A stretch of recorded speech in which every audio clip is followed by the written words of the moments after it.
নমস্কাৰ। এটা দিহানাম আমি আমাৰ মাজত হেৰাই যোৱা জুবিনদাৰ সোঁৱৰণত দিহানাম এটি আগবঢ়াইছোঁ।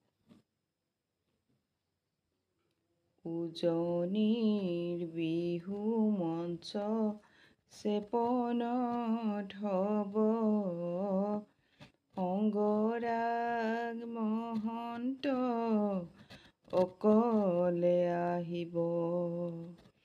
মঞ্চত উঠি অংগৰাগে চকুলো টুকিব, দৰ্শকবৃন্দ সকলো উচুপি উঠিব।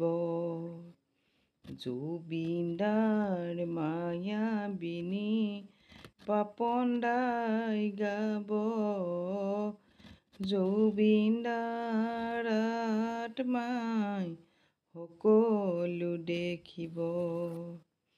মঞ্চৰ কাষত তোমাৰ আসন থাকিব সদায়, হৃদয়ত আমি তোমাক ৰাখিমে সজাই।